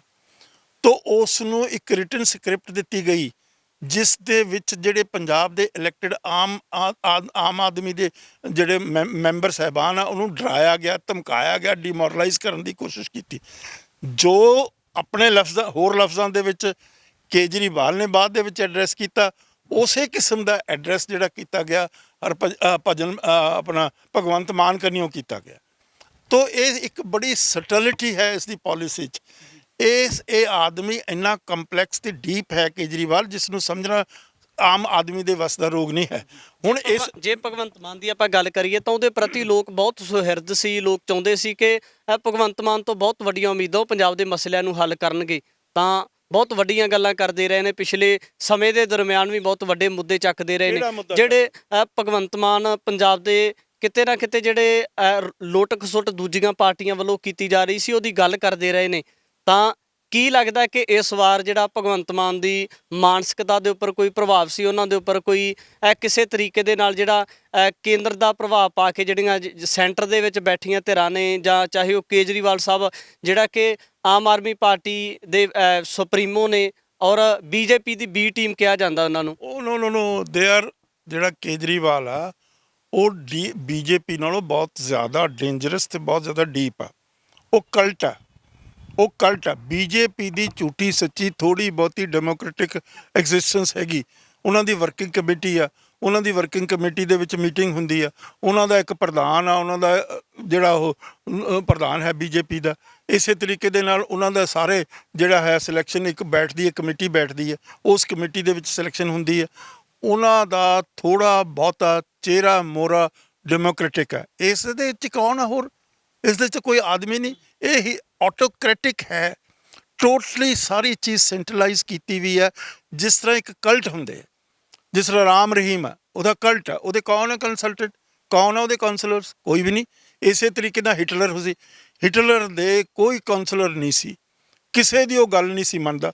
ਜਦੋਂ ਰੂਸ ਦੇ ਉੱਤੇ ਉਹਨੇ ਹਮਲਾ ਕੀਤਾ ਤਾਂ ਜਿਹੜੇ ਲੋਕ ਉਹਦੇ ਜਿਹੜੇ ਜਨਰਲ ਸੀ ਜਾਂ ਜਿਹੜੇ ਉਹਦੇ ਕਾਉਂਸਲਰ ਸੀ, ਉਹ ਕਹਿਣ ਲੱਗੇ ਕੰਮ ਨਾ ਕਰੋ, ਕਿਉਂਕਿ ਸਰਦੀਆਂ ਹੈ ਉੱਥੇ, ਸਾਡੇ ਜਿਹੜੀਆਂ ਫੌਜਾਂ ਉੱਥੇ ਬਹੁਤ ਸਰਦੀ ਦੇ ਵਿੱਚ ਲੜ ਨਹੀਂ ਸਕਦੀਆਂ, ਬਰਫਾਨੀ ਸਿਚੁਏਸ਼ਨ ਹੋਏਗੀ ਉਸ ਮੁਲਕ ਦੇ ਵਿੱਚ ਇਹਨਾਂ ਮਹੀਨਿਆਂ ਦੇ ਵਿੱਚ। ਪਰ ਉਹਨੇ ਕਿਸੇ ਦੀ ਪਰਵਾਹ ਨਹੀਂ ਕੀਤੀ, ਉਹ ਉੱਥੇ ਜਾ ਕੇ ਫਸ ਗਿਆ ਔਰ ਬੁਰੀ ਤਰ੍ਹਾਂ ਮਾਰ ਖਾਧੀ। ਖੈਰ ਉਹ ਤਾਂ ਇੱਕ ਡਿਟੇਲਡ ਅਕਾਊਂਟ ਹੈਗਾ। ਇਹ ਆਦਮੀ ਕੇਜਰੀਵਾਲ ਜਿਹੜਾ ਹੈ ਕਲਟਿਸ਼ ਹੈ। ਇਸ ਨੇ ਇੱਕ ਕਲਟ ਕ੍ਰੀਏਟ ਕੀਤਾ ਹੋਇਆ ਆਪਣੇ ਆਲੇ ਦੁਆਲੇ। ਹੁਣ ਦੇਖੋ ਨਾ ਕੀ ਕਹਿ ਰਿਹਾ ਕਿ ਮੈਂ ਕੱਟੜ ਇਮਾਨਦਾਰ ਹਾਂ, ਤੇ ਬਾਰ-ਬਾਰ ਇਹ ਸਟੇਟਮੈਂਟ ਕੱਟੜ ਲਫ਼ਜ਼ ਯੂਜ਼ ਕਰ ਰਿਹਾ ਬਾਰ-ਬਾਰ। ਦੇਖੋ ਕਿਸ ਤਰੀਕੇ ਨਾਲ ਵਰਡ ਦੀ ਚੋਇਸ ਆ ਔਰ ਕਿਸ ਤਰੀਕੇ ਨਾਲ ਉਹਦੀ ਆਪਣੀ ਪ੍ਰੋਜੈਕਸ਼ਨ ਆ ਆਪਣੀ ਪਰਸਨੈਲਿਟੀ ਦੇ ਆਲੇ ਦੁਆਲੇ। ਕੱਟੜ ਇਮਾਨਦਾਰ, ਮੈਂ ਪੁੱਛਣਾ ਚਾਹੁੰਦਾ ਤੁਹਾਡੇ ਰਾਹੀਂ ਕੱਟੜ ਇਮਾਨਦਾਰ ਸਾਹਿਬ ਨੂੰ ਕਿ ਜਿਹੜੇ ਇੰਡਸਟਰੀਲਿਸਟ ਇਹਨਾਂ ਨੂੰ ਟਿਕਟਾਂ ਦੇ ਕੇ ਤੁਸੀਂ ਭੇਜਣ ਜਾ ਰਹੇ ਹੋ, ਕੀ ਉਹਨਾਂ ਦੀ ਕੋਈ ਕੰਟਰੀਬਿਊਸ਼ਨ ਹੈ? ਪੰਜਾਬ ਦੀਆਂ ਸਮੱਸਿਆਵਾਂ ਨੂੰ ਉਹ ਸਮਝਦੇ ਆ? ਕੀ ਪੰਜਾਬ ਦੀਆਂ ਸਮੱਸਿਆਵਾਂ ਨੂੰ ਰਾਜ ਸਭਾ ਦੇ ਪਲੇਟਫਾਰਮ ਦੇ ਉੱਤੇ ਆਰਟੀਕੂਲੇਟ ਕਰ ਸਕਦੇ ਆ? ਕਦੇ ਉਹਨਾਂ ਨੇ ਇੱਕ ਲਾਈਨ ਵੀ ਆਪਣੀ ਜ਼ਿੰਦਗੀ ਦੇ ਵਿੱਚ ਪੰਜਾਬ ਦੀਆਂ ਸਮੱਸਿਆਵਾਂ ਦੇ ਉੱਤੇ ਬੋਲੀ ਹੋਵੇ ਜਾਂ ਲਿਖੀ ਹੋਵੇ ਜਾਂ ਸਮਝੀ ਹੋਵੇ ਜਾਂ ਵਿਚਾਰੀ ਹੋਵੇ, ਕੋਈ ਐਸਾ ਫੋਰਮ 'ਤੇ ਅਟੈਂਡ ਹੀ ਕੀਤਾ ਹੋਵੇ? ਭਗਵੰਤ ਮਾਨ ਨੂੰ ਫਿਰ ਸੀਐਮ ਬਣਦਿਆਂ ਸਾਰ ਕੀ ਹੋ ਗਿਆ? ਜਿਹੜੇ ਕਹਿੰਦੇ ਸੀ ਕੁਰਬਾਨੀਆਂ ਵਾਲੀਆਂ ਰੂਹਾਂ ਨੂੰ ਰਾਜ ਸਭਾ ਦੇ ਵਿੱਚ ਭੇਜਣਾ ਚਾਹੀਦਾ, ਬੀਬੀ ਖਾਲੜਾ ਨੂੰ ਭੇਜਣਾ ਚਾਹੀਦਾ, ਤਾਂ ਹੁਣ ਭਗਵੰਤ ਮਾਨ ਚੁੱਪ ਕਿਉਂ ਬੈਠੇ ਨੇ? ਦੇਖੋ, Bhagwant Mann is a ਸਬਸਰਵੀਐਂਟ to Kejriwal. ਜਿਸ ਤਰੀਕੇ ਦੇ ਨਾਲ ਜਦੋਂ ਉੱਥੇ ਦਿੱਲੀ ਜਾ ਕੇ, ਤਾਂ ਅਖਬਾਰਾਂ ਨੇ ਵੀ ਲਿਖਿਆ, ਦਿੱਲੀ ਜਾ ਕੇ ਉਹ ਫਰੰਟ ਪੇਜ ਦੇ ਉੱਤੇ ਫੋਟੋ ਆਈ ਹੈ ਜਿਸ ਤਰ੍ਹਾਂ ਉਹਦੇ ਪੈਰਾਂ ਦੇ ਵਿੱਚ ਰਿਲ ਹੋਇਆ। ਇਸੇ ਤਰੀਕੇ ਨਾਲ ਉਹ ਦੂਜਾ ਜਿਹੜਾ ਸਿਸੋਦੀਆ, ਉਹਦੇ ਪੈਰੀਂ ਵੀ ਗਿਰਨ ਲੱਗਿਆ ਸੀ, ਪਰ ਉਹਨੇ ਹੱਥਾਂ ਨਾਲ ਰੋਕ ਲਿਆ। ਕੀ ਉਸ ਦੀ ਬਾਡੀ ਲੈਂਗੁਏਜ ਤੁਸੀਂ ਦੇਖੋ, ਅੱਖ ਨਾਲ ਅੱਖ ਮਿਲਾ ਰਿਹਾ। ਉਹ ਟੋਟਲੀ ਡਿਮੋਰਲਾਈਜ਼ ਕੀਤਾ ਹੋਇਆ ਉਸਨੇ। ਉਸ ਨੂੰ ਘਸਾ ਕੇ ਫਿਰ ਉਸ ਨੂੰ ਪ੍ਰੋਸਪੈਕਟਿਵ ਪੰਜਾਬ ਦਾ ਚੀਫ ਮਿਨਿਸਟਰ ਡਿਕਲੇਅਰ ਕੀਤਾ। ਇਸ ਨੂੰ ਇਸ ਗੱਲ ਦਾ ਤਜਰਬਾ ਹੈ ਜਿਹੜਾ ਕੇਜਰੀਵਾਲ ਹੈ। ਉਸ ਨੂੰ ਜੇ ਤੁਸੀਂ ਡੀਕੋਡ ਕਰੋਗੇ, if you are a very serious historian, ਤਾਂ ਜਿਹੜੇ ਹਿਸਟੋਰੀਅਨ ਦੇ ਕੋਲ ਇੱਕ ਤਰ੍ਹਾਂ ਦਾ ਨੈਕ ਹੁੰਦੀ ਆ ਕਿ ਉਹ ਪਰਸਨੈਲਿਟੀਜ਼ ਨੂੰ ਡੀਕੋਡ ਕਰ ਲੈਂਦੇ ਆ। ਤਾਂ ਮੈਂ ਐਜ਼ ਪ੍ਰੋਫੈਸਰ ਰਿਟਾਇਰ ਹੋਇਆ ਪੰਜਾਬ ਯੂਨੀਵਰਸਿਟੀ ਤੋਂ, ਪ੍ਰੋਫੈਸਰ ਆਫ ਹਿਸਟਰੀ, ਤਾਂ ਮੇਰਾ ਇੱਕ ਤਜਰਬਾ ਹੈ ਅਤੇ ਮੈਂ ਗੱਲ ਨੂੰ ਸਮਝ ਸਕਦਾ। ਤਾਂ ਇਹ ਆਦਮੀ ਜਿਹੜਾ ਹੈ Kejriwal, he is not a simple person, he is not an honest person, he is not a truthful person. ਇਹ ਬਹੁਤ ਡੂੰਘਾ ਇਨਸਾਨ ਆ ਔਰ ਇਹਦੇ ਬੜੇ ਡੀਪ ਰੂਟਡ ਪ੍ਰੈਜੁਡਿਸਿਸ ਆ against Sikhs. I say it in open, against Sikhs, against the Dalits, against the woman, against Dalit. ਹੁਣ ਮੈਂ ਤੁਹਾਨੂੰ ਦੱਸਣਾ ਚਾਹੁੰਦਾ, ਜਿਹੜੀ ਇਹਦੀ ਦਿੱਲੀ ਦੇ ਵਿੱਚ ਸਰਕਾਰ ਚੱਲਦੀ ਹੈ 10-15 ਸਾਲ ਤੋਂ, ਉਸ ਦੇ ਵਿੱਚ ਕੋਈ ਸਿੱਖ ਹੈ? ਮੈਨੂੰ ਦੱਸੋ। ਨਹੀਂ ਨਾ ਹੈ, ਪਹਿਲੀ ਵਾਰ ਹੋਇਆ ਹੈ, ਪਹਿਲੀ ਵਾਰ ਹੋਇਆ। ਔਰ ਉਸ ਤੋਂ ਬਾਅਦ ਤੁਸੀਂ ਦੱਸੋ ਉਹਦੇ 'ਚ ਕੋਈ ਦਲਿਤ ਹੈ? ਇੱਕ ਵੀ ਵਜ਼ੀਰ ਦਲਿਤ ਨਹੀਂ, ਜਦ ਕਿ ਉੱਥੇ ਦਲਿਤਾਂ ਦੀ ਆਬਾਦੀ ਮੇਰੇ ਹਿਸਾਬ ਨਾਲ 30-32% ਤੋਂ ਜ਼ਿਆਦਾ ਹੋਏਗੀ ਦਿੱਲੀ ਦੇ ਵਿੱਚ। ਤਾਂ ਇਸੇ ਤਰੀਕੇ ਨਾਲ ਕੋਈ ਔਰਤ ਹੈ? ਤਾਂ ਇਹ ਕਿਸ ਕਿਸਮ ਦੀ ਜ਼ਹਿਨੀਅਤ, ਕਿਸ ਕਿਸਮ ਦੀ ਇਹਦੇ ਮਾਈਂਡ ਦੇ ਵਿੱਚ ਕੋਈ ਲਿਬਰਲ ਆਊਟਲੁੱਕ ਹੈ? ਨਹੀਂ ਹੈ। ਇਹ ਬੜਾ ਮਤਲਬ ਕਲਟਿਸ਼ ਆਦਮੀ ਹੈ, ਇਸ ਦਾ ਕਲਟਿਸ਼ ਆਊਟਲੁੱਕ ਹੈ। ਇਹ ਕਿਸੇ ਦੂਸਰੇ ਬੰਦੇ ਨੂੰ ਟੋਲਰੇਟ, ਇਹਦੇ ਕੋਈ ਰਿਪਬਲਿਕਨ ਕਰੈਕਟਰ ਨਹੀਂ ਇਸ ਆਦਮੀ ਦਾ। ਤੁਸੀਂ ਪ੍ਰਸ਼ਾਂਤ ਭੂਸ਼ਣ ਦੀ ਗੱਲ ਲਾਓ, ਕਿੱਡਾ ਬੜਾ ਵਕੀਲ ਆ ਉਹ, ਹਿੰਦੁਸਤਾਨ ਦੇ ਵੱਡੇ ਵਕੀਲਾਂ 'ਚੋਂ, ਸੁਪਰੀਮ ਕੋਰਟ ਦੇ। ਉਸ ਨੇ ਜਦੋਂ ਇਹ ਪਾਰਟੀ ਇਸਨੇ ਕ੍ਰੀਏਟ ਕੀਤੀ ਤਾਂ ਉਸਨੇ 2 ਕਰੋੜ ਰੁਪਈਆ ਇਹਨੂੰ ਦਿੱਤਾ ਉਸ ਵੇਲੇ। ਅੱਜ ਤੋਂ 15-16, ਮੈਨੂੰ ਨਹੀਂ ਐਗਜ਼ੈਕਟਲੀ ਯਾਦ, 15-16 ਸਾਲ ਪਹਿਲਾਂ ਦੀ ਗੱਲ, ਜਦੋਂ ਕਿ ਅੰਦੋਲਨ ਹੋਇਆ ਅੰਨਾ ਹਜ਼ਾਰੇ ਦਾ। ਉਸ ਅੰਦੋਲਨ ਦੇ ਵਿੱਚ ਉਸ ਦੀ ਬੜੀ ਵੱਡੀ ਕੰਟਰੀਬਿਊਸ਼ਨ ਸੀ ਪ੍ਰਸ਼ਾਂਤ ਭੂਸ਼ਣ ਦੀ। ਯੋਗੇਂਦਰ ਯਾਦਵ ਦੀ ਬਹੁਤ ਵੱਡੀ ਕੰਟਰੀਬਿਊਸ਼ਨ ਸੀ। ਇਸੇ ਤਰੀਕੇ ਡਾਕਟਰ ਗਾਂਧੀ ਦੀ ਬਹੁਤ ਵੱਡੀ ਕੰਟਰੀਬਿਊਸ਼ਨ ਸੀ, ਕੁਮਾਰ ਵਿਸ਼ਵਾਸ ਦੀ, ਹੋਰ ਬਹੁਤ ਮੈਂ ਨਾਂ ਲੈ ਸਕਦਾ। ਪਰ ਉਹ ਉਸ ਦੇ ਵਿੱਚ ਭਾਵਕ ਹੋ ਕੇ ਕਿ ਉਹਨਾਂ ਨੇ ਇਹ ਕਿਹਾ ਸੀ ਵੀ ਲੋਕਪਾਲ ਬਣਾਓ, ਇਸੇ ਗੱਲ 'ਤੇ ਅੰਦੋਲਨ ਹੋਇਆ ਨਾ, ਤਾਂ ਕਿ ਜਿਹੜੇ ਸਰਕਾਰ ਦੇ ਕਰਪਸ਼ਨ ਦੇ ਕੇਸਿਸ ਆ ਉਹ ਲੋਕਪਾਲ ਕੋਲ ਜਾਣ, ਔਰ ਲੋਕਪਾਲ ਇੱਕ ਇੰਡੀਪੈਂਡੈਂਟ ਇੰਸਟੀਟਿਊਸ਼ਨ ਹੋਵੇ ਜਿਸ ਦੇ ਨਾਲ ਉਹ ਪ੍ਰੋਪਰਲੀ ਇਨਕੁਆਇਰੀ ਕਰਕੇ ਉਹਨਾਂ ਨੂੰ ਸਜ਼ਾਵਾਂ ਦੇ ਸਕੇ, ਕਟਹਿਰੇ 'ਚ ਖੜਾ ਕਰ ਸਕੇ। ਇਸ ਆਦਮੀ ਨੇ ਸਾਰਿਆਂ ਨੂੰ, ਜਿਸ ਤਰ੍ਹਾਂ ਕਹਿੰਦੇ ਨੇ ਪੰਜਾਬੀ 'ਚ, ਮੱਖਣ ਦੇ ਵਾਲ ਦੀ ਤਰ੍ਹਾਂ ਕੱਢ ਕੇ ਉਹ ਮਾਰਿਆ। ਅੱਜ ਤੱਕ ਮੈਨੂੰ ਦੱਸੋ ਕਦੇ ਇਸਨੇ ਇਹ ਗੱਲ ਕਹੀ ਹੋਵੇ, ਪ੍ਰਸ਼ਾਂਤ ਭੂਸ਼ਣ ਜੀ ਮੈਂ ਤੁਹਾਡਾ ਸ਼ੁਕਰਗੁਜ਼ਾਰ ਹਾਂ? ਕਦੇ ਕਹੀ ਆ? ਕਦੇ ਸੁਣਿਆ? ਕਦੇ ਉਹਨੂੰ ਬੁਲਾਇਆ ਹੋਵੇ ਵੀ ਆਓ ਮੈਂ ਚੀਫ ਮਿਨਿਸਟਰ ਦੀ ਸਹੁੰ ਖਾ ਰਿਹਾ? ਗੈਸਟ ਬੁਲਾਉਂਦੇ ਆ ਜਿਹੜੇ ਚੀਫ ਮਿਨਿਸਟਰ ਦੀ ਸਹੁੰ ਖਾਂਦੇ ਆ ਜਾਂ ਇਸ ਕਿਸਮ ਦੀ ਗੱਲ ਦੇ ਵਿੱਚ ਆਉਂਦੇ ਆ ਪ੍ਰਕਿਰਿਆ ਦੇ ਵਿੱਚ, ਉਸਨੇ ਕਦੇ ਉਸ ਨੂੰ ਯਾਦ ਤੱਕ ਨਹੀਂ, ਉਹਦਾ ਨਾਂ ਤੱਕ ਨਹੀਂ ਲਿਆ। ਕਿਸ ਕਿਸਮ ਦਾ ਇਨਸਾਨ ਹੈ? ਕਿੰਨਾ ਨਾ ਸ਼ੁਕਰਗੁਜ਼ਾਰ ਇਨਸਾਨ ਆ, ਕਿੰਨਾ ਅਕਿਰਤਕਾਨਾ। ਸੋ ਇਸ ਕਰਕੇ ਇਸ ਆਦਮੀ ਦਾ ਆਪਣਾ ਹੀ ਕਰੈਕਟਰ ਹੈ। ਆਮ ਆਦਮੀ ਪਾਰਟੀ ਨੇ ਪਹਿਲਾ ਤੋਹਫਾ ਤਾਂ ਇਹ ਦਿੱਤਾ ਕਿ ਪੰਜਾਬ ਤੋਂ ਜਿਹੜੇ ਬਾਹਰ ਦੇ ਰਾਜ ਸਭਾ ਮੈਂਬਰ ਲਗਾ ਦਿੱਤੇ। ਹੁਣ ਜਿਹੜਾ ਅਗਲਾ ਪੰਜਾਬ ਦੇ ਲੋਕਾਂ ਨੂੰ ਤੋਹਫਾ ਹੋਊਗਾ ਕਿਸ ਤਰ੍ਹਾਂ ਦਾ ਹੋਊਗਾ? ਕੀ ਤਗਾਜ਼ਾ ਲਾਇਆ ਜਾ ਸਕਦਾ? ਮੈਂ ਤਾਂ ਇਹ ਗੱਲ ਪਹਿਲਾਂ ਕਹਿ ਚੁੱਕਿਆ, ਜਿੰਨੇ ਵੀ ਫੈਸਲੇ ਆਉਣਗੇ ਪੰਜਾਬ ਦੇ ਵਿੱਚ, ਉਹ ਪੰਜਾਬ ਇਹਨਾਂ ਕੰਨਿਓ, ਇਹਨਾਂ ਵੱਲੋਂ, ਉਹ ਸਾਰੇ ਪੰਜਾਬ ਦੇ ਖਿਲਾਫ ਹੋਣਗੇ, ਸਿੱਖਾਂ ਦੇ ਵਿਰੋਧ ਵਿੱਚ ਹੋਣਗੇ। ਮਾਫ, ਮੈਂ ਗੱਲ ਖੁੱਲ੍ਹ ਕੇ ਕਹਿ ਰਿਹਾ। ਮੈਂ ਇਸ ਦੇ ਵਿੱਚ ਕੋਈ ਬਿੰਗਵਾਲ, ਕੋਈ ਉਤਾਰ ਚੜਾਅ ਨਹੀਂ ਕਰ ਰਿਹਾ। ਇਹ ਆਦਮੀ ਦਾ ਮੈਂ ਤੁਸੀਂ ਇਹਦਾ ਕਿਰਦਾਰ ਤਾਂ ਦੇਖੋ। ਪਿੱਛੇ 3 ਮੈਂਬਰ ਉਹਦੇ 'ਚ ਰਾਜ ਸਭਾ 'ਚ ਭੇਜੇ, ਕੋਈ ਪੰਜਾਬ ਦਾ ਸਿੱਖ ਹੈ? ਪ੍ਰੋਬਲਮ ਸਿੱਖਾਂ ਦੀਆਂ, ਪ੍ਰੋਬਲਮਸ ਹਿੰਦੂਆਂ ਦੀ ਨਹੀਂ ਹੈ। ਪ੍ਰੋਬਲਮਸ ਅੱਜ ਮੁਸਲਮਾਨਾਂ ਦੀਆਂ, ਪ੍ਰੋਬਲਮ ਅੱਜ ਹਿੰਦੁਸਤਾਨ ਦੇ ਵਿੱਚ ਈਸਾਈਆਂ ਦੀਆਂ, ਘੱਟ ਪ੍ਰੋਬਲਮ ਅੱਜ ਇਸ ਮੁਲਕ ਦੇ ਵਿੱਚ ਦਲਿਤ ਵਰਗ ਦੀਆਂ ਹੈਗੀਆਂ। ਦੇਖੋ ਕਿੰਨਾ ਹੁਸ਼ਿਆਰ ਆਦਮੀ ਹੈ, ਜਿਹੜਾ ਮਤਲਬ ਡਾਕਟਰ ਅੰਬੇਦਕਰ ਦੀ ਤਸਵੀਰ ਲਗਾ ਲਈ। ਦੇਖੋ ਕਿੰਨਾ ਇਹਦੀ ਮਤਲਬ ਚਾਲ ਦੇਖੋ, ਸਟਿਲਿਟੀ ਦੇਖੋ, ਡੀਪ ਇਸ ਦੀ ਕਨਸਪੀਰੇਸੀ ਦੇਖੋ। ਸ਼ਕਲ ਡਾਕਟਰ ਅੰਬੇਦਕਰ ਦੀ ਲਾ ਦਿੱਤੀ ਤਾਂ ਕਿ ਉਹਨਾਂ ਨੂੰ ਕੋਈ ਸ਼ਿਕਾਇਤ ਕਰਨ ਦਾ ਮੌਕਾ ਹੀ ਨਾ ਮਿਲ ਸਕੇ ਵੀ ਮੈਂ ਤਾਂ ਦੇਖੋ ਜੀ ਡਾਕਟਰ ਅੰਬੇਦਕਰ ਦੀ ਫੋਟੋ ਲਾਈ। ਡਾਕਟਰ ਅੰਬੇਦਕਰ ਦੇ ਜਿਹੜੇ ਫੋਲੋਅਰਸ ਆ, ਜਿਹੜੇ ਉਸ ਵਰਗ ਨੂੰ ਬਿਲੋਂਗ ਕਰਦੇ ਆ, ਉਹਨਾਂ ਨੂੰ ਤਾਂ ਨਾ ਤੂੰ ਦਿੱਲੀ 'ਚ ਰਿਪਰੈਜ਼ੈਂਟੇਸ਼ਨ ਦਿੱਤੀ, ਨਾ ਆ 5 ਬੰਦਿਆਂ 'ਚ ਦਿੱਤੀ। ਆ 5 ਬੰਦਿਆਂ ਵਿੱਚ 35% ਉਸ ਵਰਗ ਦੇ ਲੋਕ ਪੰਜਾਬ ਦੇ ਵਿੱਚ ਵਸਦੇ ਆ। ਔਰ ਪੰਜਾਬ ਦਾ ਜਿਹੜਾ ਦਲਿਤ ਆ ਉਹ ਬਹੁਤ ਪੜ੍ਹਿਆ ਲਿਖਿਆ, ਬਹੁਤ ਉੱਚੀਆਂ ਪਦਵੀਆਂ 'ਤੇ ਰਿਹਾ। ਮੈਂ ਤੁਹਾਨੂੰ ਨਾਂ ਲੈ ਦੇਣਾ, doctor Swaran Singh IAS officer, retire ਹੋਇਆ ਪੰਜਾਬ ਸਰਕਾਰ ਤੋਂ, ਕਮਿਸ਼ਨਰ ਦੇ ਰੈਂਕ ਦੇ ਸੀ, ਸੈਕਟਰੀ IT ਸੀ, ਸੈਕਟਰੀ IT ਇਨਫੋਰਮੇਸ਼ਨ ਟੈਕਨੋਲੋਜੀ ਦੇ ਪੰਜਾਬ ਸਰਕਾਰ ਦੇ ਸੈਕਟਰੀ, ਰਿਟਾਇਰ ਹੋਇਆ। ਬਹੁਤ ਗੁਣੀ ਗਿਆਨੀ ਇਨਸਾਨ, ਬਹੁਤ ਉੱਚੇ ਸੁੱਚੇ ਕਿਰਦਾਰ ਦਾ ਇਨਸਾਨ। ਤੂੰ ਉਸ ਨੂੰ ਰਾਜ ਸਭਾ 'ਚ ਨਹੀਂ ਲਿਜਾ ਸਕਦਾ ਸੀ? ਜੇ ਤੇਰੇ 'ਚ ਇਨਸਾਨੀਅਤ ਹੁੰਦੀ ਕਿ ਜਿਹੜੀ ਡਾਕਟਰ ਅੰਬੇਦਕਰ ਸਾਹਿਬ ਦੀ ਫੋਟੋ ਤਾਂ ਲਗਵਾ ਰਿਹਾ, ਪਰ 35% ਆਬਾਦੀ ਜਿਹੜੀ ਆ ਉਸ ਵਰਗ ਦੀ, ਉਸ ਨੂੰ ਤੂੰ ਕਿਸ ਤਰੀਕੇ ਨਾਲ ਇਗਨੋਰ ਕਰ ਰਿਹਾ? ਕਿ ਤੇਰੀ ਇਹ ਚਲਾਕੀ, ਤੇਰੀ ਇਹ ਹੁਸ਼ਿਆਰੀ ਹਰ ਇੱਕ ਬੰਦਾ ਨਹੀਂ ਸਮਝ ਸਕਦਾ। ਹਰ ਇੱਕ ਬੰਦਾ ਉਸ ਤੋਂ ਇਸੇ ਤਰੀਕੇ ਨਾਲ ਸਿੱਖਾਂ ਦੀ ਆਬਾਦੀ ਤਕਰੀਬਨ 64% ਹੈ ਪੰਜਾਬ ਦੇ ਵਿੱਚ। 1% ਉੱਪਰ ਹੇਠਾਂ ਹੋ ਸਕਦੀ ਹੈ, ਵੇਰੀ ਕਰਦੀ ਰਹਿੰਦੀ ਹੈ ਹਰ ਸੈਂਸਸ ਦੇ ਵਿੱਚ। ਉਸ 64% ਆਬਾਦੀ ਦੇ ਵਿੱਚੋਂ ਤੈਨੂੰ ਕੋਈ ਇਸ ਕਿਸਮ ਦਾ ਪੜ੍ਹਿਆ ਲਿਖਿਆ ਸਿੱਖ ਦਿਖੇ ਨਹੀਂ ਰਿਹਾ, ਨਜ਼ਰ ਹੀ ਨਹੀਂ ਆ ਰਿਹਾ, ਜਿਹੜਾ ਬਹੁਤ ਗੰਭੀਰਤਾ ਦੇ ਨਾਲ, ਬਹੁਤ ਸੰਜੀਦਗੀ ਦੇ ਨਾਲ, ਬਹੁਤ ਡੈਪਥ 'ਚ ਜਾ ਕੇ ਪੰਜਾਬ ਦੇ ਖਾਸ ਤੌਰ 'ਤੇ ਸਿੱਖਾਂ ਦੀਆਂ ਜਿਹੜੀਆਂ ਸਮੱਸਿਆਵਾਂ ਪੰਜਾਬ 'ਚ ਹੀ ਥੋੜ੍ਹਾ, ਸਾਰੇ ਮੁਲਕ ਦੇ ਵਿੱਚ ਸਿੱਖਾਂ ਦੀਆਂ ਸਮੱਸਿਆ ਘੱਟ ਗਿਣਤੀਆਂ ਦੀਆਂ ਸਾਰੇ ਮੁਲਕ ਦੇ ਵਿੱਚ ਸਮੱਸਿਆਵਾਂ, ਤਾਂ ਉਹ ਸਿੱਖ ਉੱਥੇ ਜਾ ਕੇ ਗੱਲ ਕਰ ਸਕਦਾ।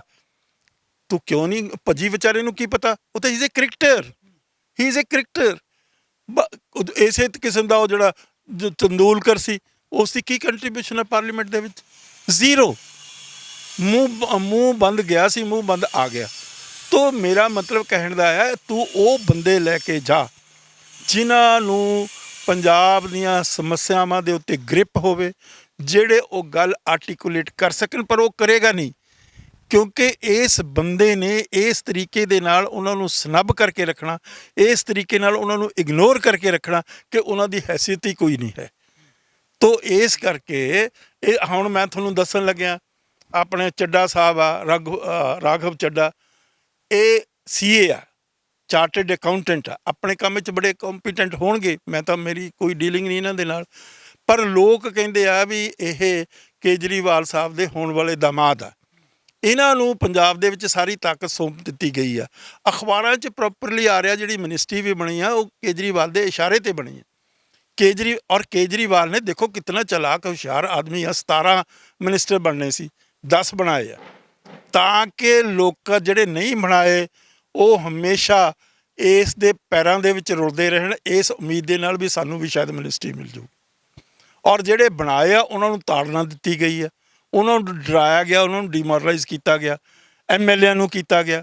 ਤੋ ਮੇਰਾ ਮਤਲਬ ਇਸ ਕਿਸਮ ਦੀ ਕੋਈ ਉਹਨਾਂ ਨੂੰ ਇਸ ਕਿਸਮ ਦੀ ਸੁਤੰਤਰਤਾ ਨਹੀਂ, ਆਜ਼ਾਦੀ ਨਹੀਂ, ਖੁੱਲ੍ਹ ਦੀ ਬੋਲਣ ਦੀ, ਜਿਹੜਾ ਓਨੈਸਟ ਡਿਫਰੈਂਸ ਆਫ ਓਪੀਨੀਅਨ ਹਰ ਡੈਮੋਕ੍ਰੇਸੀ 'ਚ ਐਪਰੀਸ਼ੀਏਟ ਹੁੰਦਾ।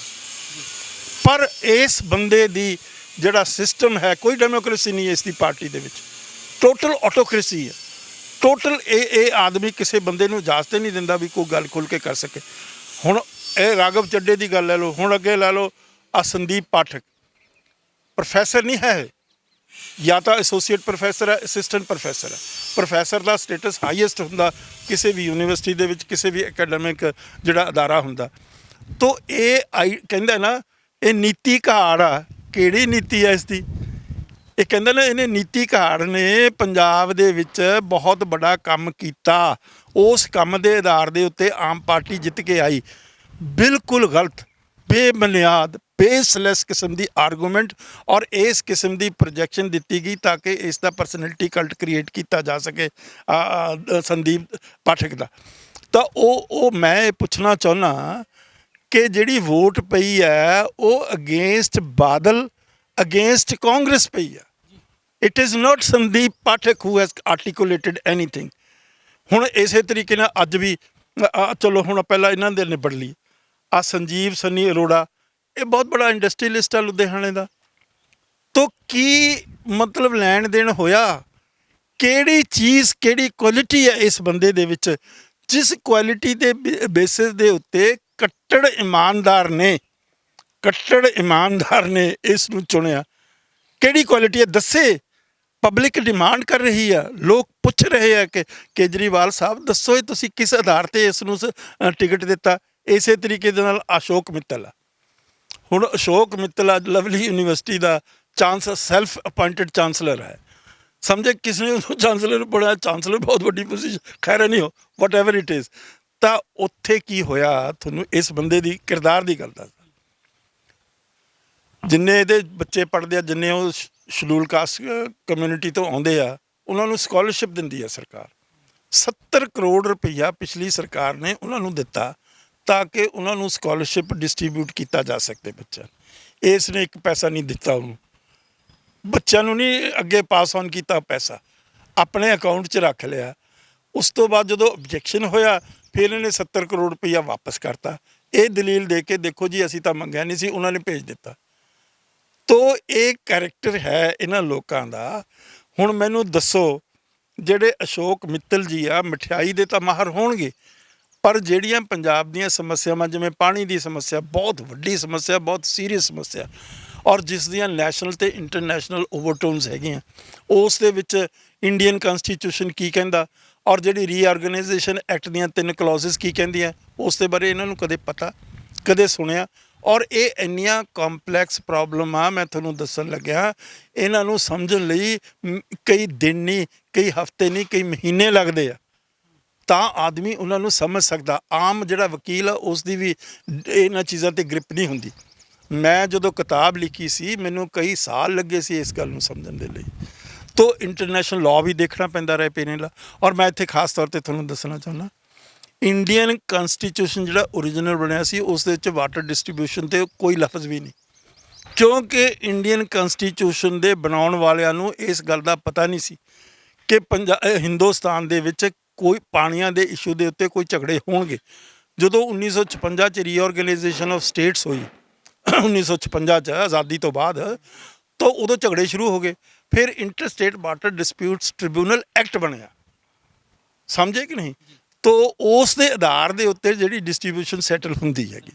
ਤੋ ਮੇਰਾ ਮਤਲਬ ਕਹਿਣ ਦਾ ਇਹ ਆ, ਹੁਣ ਇਹ ਐਵੇਂ ਗੱਲ ਕਿ ਜਿਸ ਤਰ੍ਹਾਂ ਆਹ ਆਪਣੇ ਭਗਵੰਤ ਮਾਨ ਜੀ ਉੱਥੇ ਪਾਰਲੀਮੈਂਟ 'ਚ ਜੀ ਸਾਡਾ ਪਾਣੀ ਲੁੱਟ ਲਿਆ, ਇਹ ਕੀ ਗੱਲ ਹੈ? ਇਹਦੀ ਨਾ ਇਹਦੀ ਪੂੰਛ ਆ ਨਾ ਇਹਦਾ ਮੂੰਹ ਆ।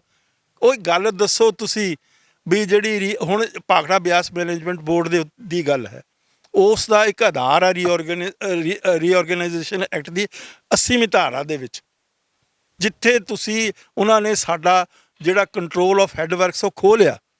ਪਹਿਲਾਂ ਸਾਰਾ ਭਾਖੜਾ ਬਿਆਸ ਮੈਨੇਜਮੈਂਟ ਬੋਰਡ ਦੇ ਟੋਟਲ ਕੰਟਰੋਲ ਪੰਜਾਬ ਸਰਕਾਰ ਦਾ ਹੁੰਦਾ ਸੀ, ਸਮਝੇ ਕਿ ਨਹੀਂ? ਉਸ ਧਾਰਾ ਦੇ ਅਧੀਨ ਕਰਕੇ ਉਹਨਾਂ ਨੇ ਜਿਹੜੀ ਅਲਟਰਾ ਵਾਇਰਸ ਆ, ਸਮਝੇ ਕਿ ਨਹੀਂ? ਫਿਰ ਉਸ ਦੇ ਉੱਤੇ ਸੁਪਰੀਮ ਕੋਰਟ 'ਚ ਕੇਸ ਗਏ। ਸੁਪਰੀਮ ਕੋਰਟ ਦੇ ਵਿੱਚੋਂ ਕਿਸ ਤਰੀਕੇ ਨਾਲ ਦਰਬਾਰਾ ਸਿੰਘ 'ਤੇ ਦਬਾਅ ਪਾ ਕੇ ਇੰਦਰਾ ਗਾਂਧੀ ਨੇ ਉਹਨੂੰ ਵਿਡਰਾ ਕੀਤਾ।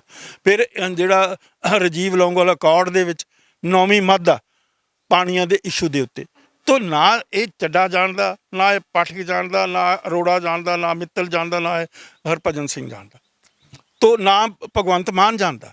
ਬਹੁਤ ਗੰਭੀਰ ਮਸਲੇ ਆ, ਬਹੁਤ ਡੀਪ ਮਸਲੇ ਆ, ਬੜੀ ਪੰਜਾਬ ਦੇ ਲੋਕਾਂ ਦੇ ਨਾਲ ਬਹੁਤ ਬੜਾ ਦੁਰਾਇਤ ਹੋਇਆ ਹੋਇਆ, ਡਿਸਕ੍ਰਿਮੀਨੇਸ਼ਨ ਹੋਈ ਵੀ, ਸਮਝੇ ਮੇਰੀ ਗੱਲ?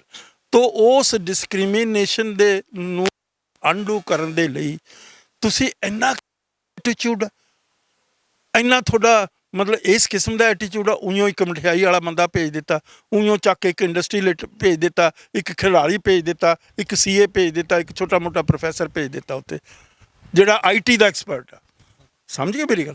ਹੁਣ ਮੈਂ ਤੁਹਾਨੂੰ ਦੱਸਣਾ ਚਾਹੁੰਦਾ ਕਿ ਹੁਣ ਇਹ ਆਪਣੇ ਭਗਵੰਤ ਮਾਨ ਜੀ ਇਨਕਲਾਬ ਜ਼ਿੰਦਾਬਾਦ, ਔਰ ਇਹ ਇਨਕਲਾਬ ਤਾਂ ਜ਼ਿੰਦਾਬਾਦ ਹੈ, ਉਸ ਦੇ ਉੱਤੇ ਪਹਿਰਾ ਤਾਂ ਦੇ।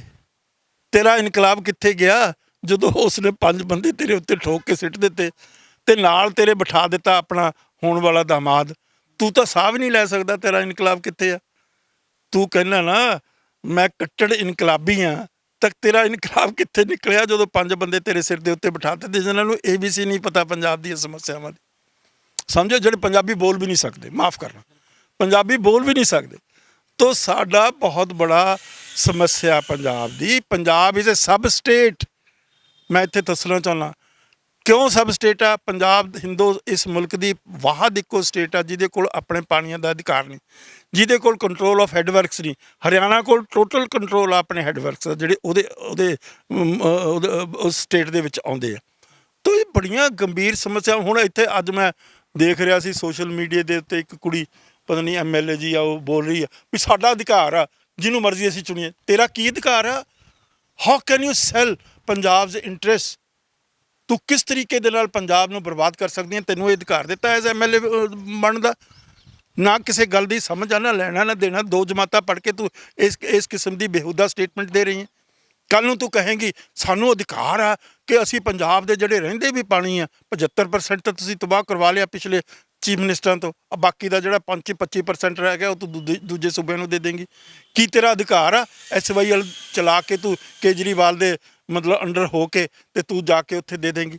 ਇਹ ਅਧਿਕਾਰ ਨਹੀਂ ਦਿੱਤਾ ਕਿਸੇ ਵੀ ਪੰਜਾਬ ਦੇ ਇੰਟਰਸਟ, ਪੰਜਾਬ ਦੇ ਨੈਚੁਰਲ ਰਿਸੋਰਸਿਸ ਕਿਸੇ ਨੂੰ ਕੋਈ ਅਧਿਕਾਰ ਨਹੀਂ ਵੇਚਣ ਦਾ। ਉਹ ਪੰਜਾਬ ਦੇ ਆ, ਪੰਜਾਬ ਦੀ ਵਿਰਾਸਤ ਆ। ਪੰਜਾਬ ਸਾਡੇ ਜਿਹੜੀ ਫਿਊਚਰ ਜਨਰੇਸ਼ਨ ਆ ਉਹਨਾਂ ਦੀ ਐਗਜ਼ਿਸਟੈਂਸ ਉਸ ਗੱਲ ਦੇ ਉੱਤੇ ਹੈ। ਤੋ ਇਸ ਕਿਸਮ ਦੀਆਂ ਬੇਹੂਦਾ ਸਟੇਟਮੈਂਟ ਦੇਣੀਆਂ ਮਤਲਬ ਇਰਕਸਮ, ਨੌਜ਼ੀਆਟਿਕ, ਮਤਲਬ ਕੋਈ ਗੱਲ ਨੂੰ ਸਮਝੋ, ਗੱਲ ਨੂੰ ਵਿਚਾਰੋ, ਕਿਸੇ ਵਿਦਵਾਨ ਕੋਲ ਬੈਠੋ, ਉਸ ਤੋਂ ਕੋਈ ਗੱਲ ਸੁਣੋ। ਤਾਂ ਮਤਲਬ ਇਸ ਕਿਸਮ ਦੀਆਂ ਗੱਲਾਂ ਕਰ ਦੇਣੀਆਂ।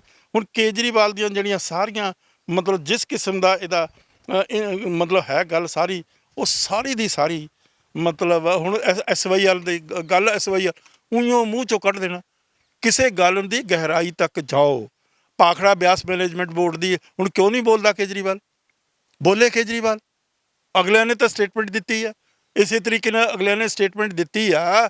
ਉਹਨੇ ਖੱਟੜ ਨੇ ਅਸੈਂਬਲੀ ਦੇ ਵਿੱਚ ਸਟੇਟਮੈਂਟ ਦਿੱਤੀ ਆ ਵੀ ਸਾਨੂੰ SYL ਦਾ ਪਾਣੀ ਦਿਓ ਤੁਸੀਂ, ਅਸੀਂ ਤੁਹਾਨੂੰ ਤਾਂ ਹੀ ਦਿੱਲੀ 'ਚ ਦੇਵਾਂਗੇ ਪਾਣੀ। ਸਮਝੇ ਕਿ ਨਹੀਂ? ਤੂੰ ਉਸ ਗੱਲ 'ਤੇ ਤੁਸੀਂ ਦੋਨੇ ਚੁੱਪ ਕਿਉਂ? ਕੱਟੜ ਇਮਾਨਦਾਰ ਵੀ ਚੁੱਪ ਆ ਅਤੇ ਕੱਟੜ ਇਨਕਲਾਬੀ ਵੀ ਚੁੱਪ ਆ। ਪੀਲੀਆਂ ਪੱਗਾਂ ਬੰਨ੍ਹਣ ਦੇ ਨਾਲ ਇਨਕਲਾਬ ਨਹੀਂ ਆਉਂਦਾ ਹੁੰਦਾ, ਉਸ ਦੇ ਵਿੱਚ ਤੁਹਾਨੂੰ ਦੇਣਾ ਪੈਂਦਾ ਕੁਛ। ਸਮਝੇ ਕਿ ਨਹੀਂ? ਇਨਕਲਾਬ ਦੇ ਵਿੱਚ ਲੈਣਾ ਕੁਛ ਨਹੀਂ ਹੁੰਦਾ, ਦੇਣਾ ਹੀ ਦੇਣਾ ਹੁੰਦਾ। ਮੈਂ ਇੱਥੇ ਇੱਕ ਖਾਸ ਤੌਰ 'ਤੇ ਉੱਤੇ ਦੱਸਣਾ ਚਾਹੁੰਦਾ ਭਗਵੰਤ ਮਾਨ ਦੇ ਉੱਤੇ, ਕਿਉਂਕਿ ਸਿੰਘ ਤਾਂ ਉਹ ਲਿਖਦਾ ਨਹੀਂ, ਨਾ ਮੈਂ ਕਹਾਂ ਉਹਨੂੰ ਸਿੰਘ, ਕਿਉਂਕਿ ਉਹ ਆਪ ਹੀ ਭਗਵੰਤ ਮਾਨ ਆ। ਤੋ ਮੇਰਾ ਮਤਲਬ ਕਹਿਣ ਦਾ ਇਹ ਆ ਕਿ ਸਾਡੀ ਬਹੁਤ ਵੱਡੀ ਵਿਰਾਸਤ ਆ। ਔਰ ਹੁਣ ਅੱਜ ਵੀ ਅਸੈਂਬਲੀ ਦੇ ਵਿੱਚ ਕੀ ਕੀਤਾ ਦੇਖੋ, ਕੈਸੀ ਇਰਰਿਸਪੋਂਸੀਬਲ ਇਹ ਅਸੈਂਬਲੀ ਆ।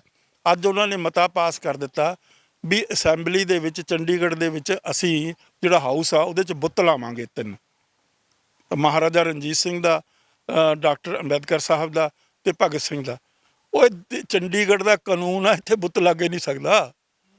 ਉਹ ਤਾਂ ਸਮਝ ਲਓ ਕਿਸੇ ਗੱਲ ਨੂੰ ਬਗੈਰ ਸਮਝੇ, ਬਗੈਰ ਉਸ ਗੱਲ ਦੀ ਗਹਿਰਾਈ ਤੱਕ ਦਿੱਤੇ ਉੱਥੇ ਮਤਲਬ ਇਹ ਮਤਾ ਪਾਸ ਕਰਾ ਰਹੇ। ਕਿੰਨੀ ਰਿਸਪੋਂਸੀਬਲ ਗੱਲ ਆ। ਇੱਕ ਕੰਸਟੀਟਿਊਸ਼ਨਲ ਬਾਡੀ ਹੈ, ਉਹ ਰੈਜ਼ੋਲੂਸ਼ਨ ਪਾਸ ਕਰ ਰਹੀ ਹੈ। ਉੱਥੇ ਬੈਠੇ ਮਤਲਬ ਅਨਪੜ੍ਹ ਗਵਾਰ ਜਿਹੜੇ ਬੰਦੇ ਆ, ਸੋ ਕਾਲਡ ਮਤਲਬ ਅਸੈਂਬਲੀ ਦੇ ਮੈਂਬਰ ਆ, ਉਹਨਾਂ ਨੂੰ ਇਹ ਤਾਂ ਪਹਿਲਾਂ ਪਤਾ ਹੋਣਾ ਚਾਹੀਦਾ ਵੀ ਚੰਡੀਗੜ੍ਹ 'ਚ ਬੁੱਤ ਲੱਗ ਸਕਦਾ ਕਿ ਨਹੀਂ ਲੱਗ ਸਕਦਾ। ਸਮਝੇ ਕਿ ਨਹੀਂ? ਉਹ ਇਸੇ ਕਿਸਮ ਦੀ ਗੱਲ ਮੈਂ ਤੁਹਾਨੂੰ ਹੋਰ ਦੱਸਦਾ। ਪਿਛਲੀ ਅਸੈਂਬਲੀ ਦੇ ਵਿੱਚ, ਜਿਹੜੀ ਪਿਛਲੀ ਅਸੈਂਬਲੀ, ਉਹਦੇ ਬਹੁਤ ਸਾਰੇ ਮੈਂਬਰ ਆ ਹੁਣ ਵਾਲੀ ਅਸੈਂਬਲੀ ਦੇ ਵਿੱਚ। ਉੱਥੇ 'ਚ ਕੀ ਆ ਕਿ ਉਹਦੇ ਵਿੱਚ ਉਹਨਾਂ ਨੇ ਕੀ ਕੀਤਾ ਕਿ ਜਿਹੜਾ ਅਮਰਿੰਦਰ ਸਿੰਘ ਸੀ, ਉਸ ਨੇ ਰੈਜ਼ੋਲੂਸ਼ਨ ਪਾਸ ਕੀਤਾ ਪੇਇੰਗ ਟ੍ਰਿਬਿਊਟਸ ਟੂ KPS ਗਿੱਲ। ਉਹ ਕਨਵਿਕਟ ਹੋਇਆ ਹੋਇਆ, ਸਜ਼ਾਏ ਆਫਤਾ। ਸਮਝੇ ਕਿ ਰੂਪਨ ਦਿਓਲ ਦੀ ਉਸਨੇ ਛੇੜਖਾਨੀ ਕੀਤੀ ਪਬਲਿਕਲੀ, ਅਤੇ ਉਹ ਕੇਸ ਲੈ ਕੇ ਗਈ ਕੋਰਟ 'ਚ। ਕੋਰਟ ਨੇ KPS ਗਿੱਲ ਨੂੰ ਸਜ਼ਾ ਦਿੱਤੀ। ਕਿ ਕਿਸੇ ਜਿਹੜਾ ਜਿਸ ਦੇ ਉੱਤੇ ਇਸ ਕਿਸਮ ਦਾ ਜਿਹੜਾ ਕ੍ਰਿਮੀਨਲ ਕੇਸ ਦੇ ਚਾਰਜਿਸ ਹੋਣ ਔਰ ਉਹ ਉਸ ਨੂੰ ਸਜ਼ਾ ਮਿਲੀ ਹੋਵੇ, ਉਸ ਦੇ ਉੱਤੇ ਇੱਕ ਕੰਸਟੀਟਿਊਸ਼ਨਲ ਬਾਡੀ ਦੇ ਵਿੱਚ ਰੈਜ਼ੋਲੂਸ਼ਨ ਉਸ ਦੀ ਐਪਰੀਸੀਏਸ਼ਨ 'ਚ ਪਾਸ ਕੀਤਾ ਜਾ ਸਕਦਾ ਕਿ ਨਹੀਂ? ਪਾਸ ਕਰਤਾ। ਤਾਂ ਮੇਰਾ ਮਤਲਬ ਤੁਹਾਡੇ ਰਾਹੀਂ ਮੈਂ ਹੁਣ ਦੇ ਸਪੀਕਰ ਸਾਹਿਬ ਨੂੰ, ਜਿਹੜੇ ਸਪੀਕਰ ਇਲੈਕਟ ਹੋਏ ਆ, ਉਹਨਾਂ ਨੂੰ ਇਹ ਦੱਸਣਾ ਚਾਹੁੰਦਾ ਵੀ ਉਹਨੂੰ ਅਨਲ ਕਰੋ, ਉਸ ਨੂੰ ਵਾਪਸ ਲਾਓ। ਉਹ ਕ੍ਰਿਮੀਨਲ ਸੀ, ਉਹ ਕਿਲਰ ਸੀ। ਸਮਝੇ ਕਿ ਨਹੀਂ? ਤੋ ਇਸ ਕਿਸਮ ਦੀਆਂ ਚੀਜ਼ਾਂ ਜਿਹੜੀਆਂ ਹੈਗੀਆਂ ਔਰ ਇਹ ਗੱਲਾਂ ਜਿਹੜੀਆਂ ਹੈਗੀਆਂ ਖੁੱਲ੍ਹੇ ਦਿਲ ਨਾਲ ਹੋਣੀਆਂ ਚਾਹੀਦੀਆਂ, ਸਮਝ ਨਾਲ ਹੋਣੀਆਂ ਚਾਹੀਦੀਆਂ, ਵਿਚਾਰ ਨਾਲ ਹੋਣੀਆਂ ਚਾਹੀਦੀਆਂ, ਧਿਆਨ ਨਾਲ ਹੋਣੀਆਂ ਚਾਹੀਦੀਆਂ। ਆਮ ਆਦਮੀ ਪਾਰਟੀ ਦਾ ਕਿਤੇ ਨਾ ਕਿਤੇ ਬਹੁਤ ਵੱਡੇ ਸਵਾਲੀਆ ਚਿੰਨ੍ਹ ਲੱਗਦੇ ਕਿ ਪੰਜਾਬ ਤੋਂ ਬਾਹਰ ਦੇ ਜਿਹੜੇ 5 ਲੋਕ ਨੇ ਉਹ ਰਾਜ ਸਭਾ ਦੇ ਵਿੱਚ ਭੇਜ ਦੇਣਾ, ਜਿਨ੍ਹਾਂ ਨੂੰ ਕੇਵਲ ਪੰਜਾਬ ਦੇ ਮੁੱਦਿਆਂ ਦੇ ਪ੍ਰਤੀ ਪਤਾ ਤਾਂ ਕੀ ਸ਼ਾਇਦ ਉਹਨਾਂ ਨੂੰ ਕੋਈ ਜਾਣਕਾਰੀ ਵੀ ਨਹੀਂ, ਅਤੇ ਕੀ ਆਉਣ ਵਾਲੇ ਸਮੇਂ ਦੇ ਵਿੱਚ ਪੰਜਾਬ ਦੇ ਨਾਲ ਕਿਸ ਤਰ੍ਹਾਂ ਦਾ ਵਰਤਾਓ ਆਮ ਆਦਮੀ ਪਾਰਟੀ ਕਰੇਗੀ? ਕੀ ਇਸ ਤਰ੍ਹਾਂ ਦੇ ਤੋਹਫੇ ਪੰਜਾਬ ਨੂੰ ਆਉਣ ਵਾਲੇ ਸਮੇਂ ਦੇ ਵਿੱਚ ਵੀ ਦਿੱਤੇ ਜਾਣਗੇ? ਤਮਾਮ ਮਸਲੇ ਲੈ ਕੇ ਤੁਹਾਡੇ ਦਰਮਿਆਨ ਹਾਜ਼ਰ ਹੋਵਾਂਗੇ। ਧੰਨਵਾਦ। ਵਾਹਿਗੁਰੂ ਜੀ ਕਾ ਖਾਲਸਾ, ਵਾਹਿਗੁਰੂ ਜੀ ਕੀ ਫਤਿਹ।